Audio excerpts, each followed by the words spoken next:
Considere um recipiente contendo água, onde vamos analisar o comportamento de 3 esferas maciças de mesma massa constituídas por materiais diferentes, que são abandonadas a partir do repouso na superfície dessa água. Além das forças entre a água e os objetos, há a atuação da força-peso da esfera. Sabendo que seus volumes são diferentes, de modo que V1 é menor que V2, que é menor que V3, ao abandonarmos os objetos sobre a água, você saberia dizer se eles afundam ou boiam?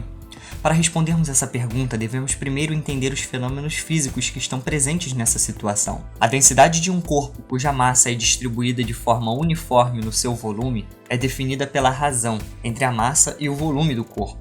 De modo que, ao compararmos 1 kg de algodão com 1 kg de chumbo, para termos a mesma massa será preciso um volume muito maior de algodão, pois o chumbo tem a maior densidade. Sabemos que todo corpo que possui massa e se encontra nas proximidades da superfície da Terra sofre uma força-peso, cuja direção e sentido estão sempre apontando para o centro da Terra, de modo que nessa situação estão representadas na vertical para baixo.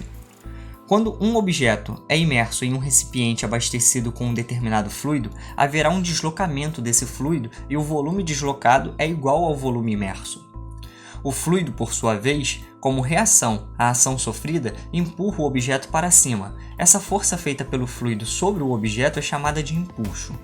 A partir daí, devemos fazer uma análise com base na segunda lei de Newton, de modo que, na situação em que o objeto ainda se encontra fora da água, não haverá um volume imerso, portanto, não há volume deslocado. Logo, o empuxo será nulo. Para a situação na qual o corpo se encontra em equilíbrio e parcialmente imerso, as forças peso e empuxo são iguais. Por fim, para o caso em que o objeto se encontra totalmente imerso e afundando, a força-peso é superior à força-empuxo. É importante lembrarmos que a força de empuxo não atua exclusivamente na água, e sim em qualquer fluido no qual o objeto esteja imerso. O ar também é um fluido, de modo que a todo instante estamos imersos no ar. Percebemos com clareza a atuação desse fenômeno em balão de gás ou de ar quente que sobe devido à densidade do ar no seu interior ser inferior à densidade do ar externo. Com isso, é perceptível que a densidade dos corpos e do fluido tem influência no resultado acerca do comportamento dos corpos imersos em um determinado fluido. Voltando à situação inicial, onde estamos interessados em determinar o comportamento dos objetos ao serem abandonados na superfície da água, é visível que, uma vez que todas as esferas possuem a mesma massa, a esfera de menor volume terá maior densidade.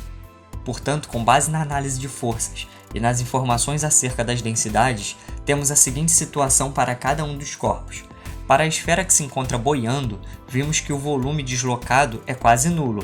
Portanto, como o volume da esfera é muito maior que o volume de líquido deslocado, então isso quer dizer que a densidade da esfera é muito menor que a densidade do líquido.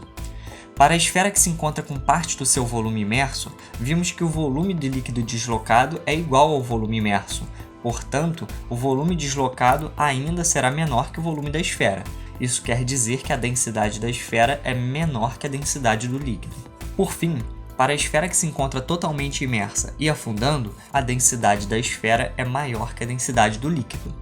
Concluímos então que se a densidade do objeto for maior que a densidade do fluido, o objeto irá afundar. Caso contrário, ele vai flutuar com parte do seu volume imerso.